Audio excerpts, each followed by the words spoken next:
നമസ്കാരം. ഇത് കേരളത്തിലെ ഏറ്റവും പ്രമുഖമായ ശക്തികുളങ്ങര ഹാർബറാണ്. ഇപ്പോൾ ഇവിടെ യന്ത്രവൽകൃത മത്സ്യബന്ധന മേഖലയുടെ ഏറ്റവും പ്രധാനമായപ്പെട്ട ഒരു കേന്ദ്രം കൂടിയാണ്. കേരളത്തിലെ ഏറ്റവും വലിയ മത്സ്യബന്ധന യാനങ്ങൾ പ്രവർത്തിക്കുന്ന ഒരിടം. ഇപ്പോൾ ഇത് നമ്മൾ ഈ കാണുന്ന ഈ ബോട്ടെന്ന് പറഞ്ഞാൽ ഇത് ഒരാഴ്ചയൊക്കെ അവർ ഫിഷിങ്ങിന് പോകുന്നവരാ അല്ലേ? ഒരാഴ്ച പോകും അല്ലേ?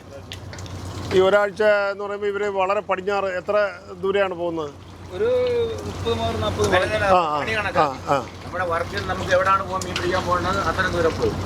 ചിലപ്പോൾ നമ്മൾ കിഴക്കൻ കരിക്കാടി പോകാനൊക്കെ ആണെന്നുണ്ടെങ്കിൽ നേരെ പുറത്തോട്ട് 5 നോട്ടിക്കൽ ഓടിക്കൊണ്ട് അവിടെ പോയിട്ട് വല ഇടും.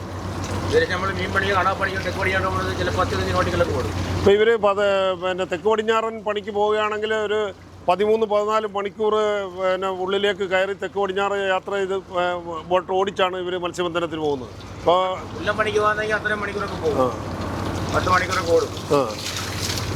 പിന്നെ അല്ലാതെ കാണാൻ പണിക്ക് മീൻ പണിക്ക് പോകുമ്പോൾ പല പണിയുടെ രീതി വെച്ചു ഓട്ടം. അല്ലാതെ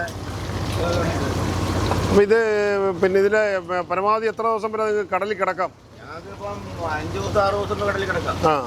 ഐസ് ഡീസൽ ഉണ്ടെങ്കിൽ എത്ര ടൺ ഐസാണ് ഇതിനകത്ത്? 100-150 125 ടൺ 125 പീസ് ബ്ലോക്ക് ഐസാണ് ഈ ഒരു ബോട്ടിൽ കൊണ്ടുപോകുന്നത്. അതായത് 25-40 ടൺ മത്സ്യം വരെ കൊണ്ടുവരാൻ ശേഷിയുള്ള ബോട്ടുകളാണ്. അപ്പോൾ ഇത് ഉൾക്കടലിലെന്ന് പറഞ്ഞാൽ നമ്മൾ എത്ര നോട്ടിക്കൽ മൈൽ ദൂരെയാണ് നിങ്ങൾ തെക്ക് പടിഞ്ഞാറ് പോയാൽ? പോകുമ്പോഴത്തേക്ക് 10-40 നോട്ടിക്കൽ 50 നോട്ടിക്കൽ കൂടി പോകും. അതായത് ഇവിടുന്ന് തെക്കോട്ട് കുളച്ചൽ പോലെ പടിഞ്ഞാറ് ഭാഗത്താണ് ഇവർ മത്സ്യബന്ധനത്തിന് പോകുന്നത്. കുളച്ചൽ ഭാഗത്ത് കന്യാകുമാരി ഭാഗത്തൊക്കെ പോയാണ് മത്സ്യബന്ധനം നടത്തുന്നത്. അപ്പോൾ അത്തരം വലിയ ബോട്ടുകളും വലിയ സംവിധാനങ്ങളിലേക്കും ഇവിടുത്തെ മത്സ്യബന്ധന മേഖല മാറിയിരിക്കുന്നു. പക്ഷേ ഇതിനൊന്നും ഒരു വ്യവസ്ഥയോ സംവിധാനങ്ങളോ ഒന്നും സർക്കാർ നിഷ്കർഷിച്ചിട്ടില്ല. ആർക്കും എപ്പോൾ വേണമെങ്കിലും മത്സ്യബന്ധനത്തിന് വരാം എന്നുള്ളൊരവസ്ഥയാണ്. അപ്പോൾ അത് നേരെ മറിച്ച് മറ്റ് തീരങ്ങളിലാണെങ്കിൽ തമിഴ്നാട്ടിലും അതുപോലെയുള്ള സ്ഥലങ്ങളിലൊക്കെ മത്സ്യബന്ധനത്തിനൊരു വ്യവസ്ഥയുണ്ട്. ഈ ബോട്ടുകൾ ഇന്ന സമയം തൊട്ട് ഇത്ര സമയം വരെ ഒരു ബോട്ടിന് ഫിഷ് ചെയ്യാം. അപ്പോൾ കടലിൽ ഓവർ ഫിഷിംഗ് ഉണ്ടാകത്തില്ല. ആ മത്സ്യസമ്പത്ത് സംരക്ഷിക്കാൻ പറ്റും.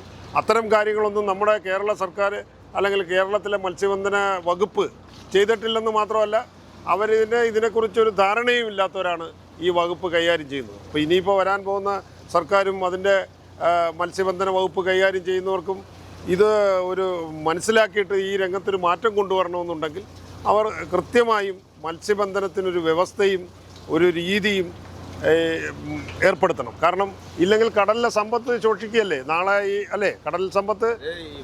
ഇവിടെ കേരളത്തിൽ അത് പറ്റുമെന്ന് സംശയമാണ്.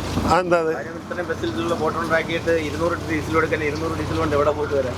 അല്ല അങ്ങനല്ല, നമുക്ക് ഒരു 5 ദിവസത്തെ ഫിഷിംഗ് ആണെങ്കിൽ അതിന് പോകണം, 5 ദിവസത്തെ ഫിഷിംഗ് അല്ലെ ഒരാഴ്ചത്തെ ആണെങ്കിൽ അതിന് പോകണം. അതിനുള്ള ഇതൊന്നും അല്ല സംഭവം. ബോട്ട് എത്ര ദിവസം പോയി പണിയുണ്ട്, ഈ രാത്രിയിൽ ഫിഷിംഗ് ആണ് നടക്കാറ്. ശരിയാവും. അപ്പം നൈറ്റ് ഫിഷിംഗ് ഒഴിവാക്കണമെന്നാണ് ഇവർ പറയുന്നത്. ഇപ്പം ഇത് എല്ലാ മീനും അടുത്തടുത്ത്. അപ്പം യഥാർത്ഥത്തിൽ മത്സ്യബന്ധന മേഖലയിലുള്ള പ്രശ്നങ്ങൾ അവരുമായി ചർച്ച ചെയ്ത് വേണം ഇതിനൊരു രൂപരേഖ ഉണ്ടാക്കേണ്ടത്.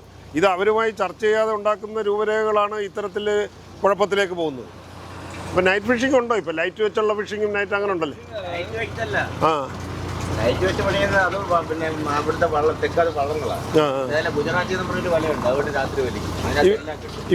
ഇപ്പൊ പുതിയതായിട്ടൊരു വല, ഗുജറാത്ത് വല എന്ന് പറഞ്ഞിട്ടൊരു വല ഉണ്ടാക്കിയിട്ടുണ്ട്. അപ്പോൾ ആ വല എന്ന് പറഞ്ഞാൽ എത്രയോ നീളമുള്ള ദൈർഘ്യമുള്ള വലിയ വലയാണ്. അതിനകത്ത് എല്ലാത്തരം മത്സ്യങ്ങളും കുടുങ്ങുകയും കടലിലെ മൊത്തം സാധനങ്ങൾ അരിച്ചു പെറുക്കുകയും ചെയ്യുന്നു. അപ്പോൾ അത്തരം വലകൾക്കോ അതിൻ്റെ മെഷ് സൈസിനോ ഒന്നും യാതൊരുവിധ നിയന്ത്രണവും സർക്കാരിൻ്റെ ഭാഗത്തുനിന്ന് ഉണ്ടായിട്ടില്ല. അത്തരം നിയന്ത്രണങ്ങൾ ഉണ്ടാകുകയും ഈ മേഖല സംരക്ഷിക്കപ്പെടുകയും അതുപോലെ തന്നെ മത്സ്യസമ്പത്ത് നിലനിൽക്കുകയും ചെയ്യേണ്ടത് ഈ മേഖലയുടെയും മത്സ്യത്തൊഴിലാളികളുടെയും ഈ ജനവിഭാഗത്തിൻ്റെ ഒരു ആവശ്യമാണ്.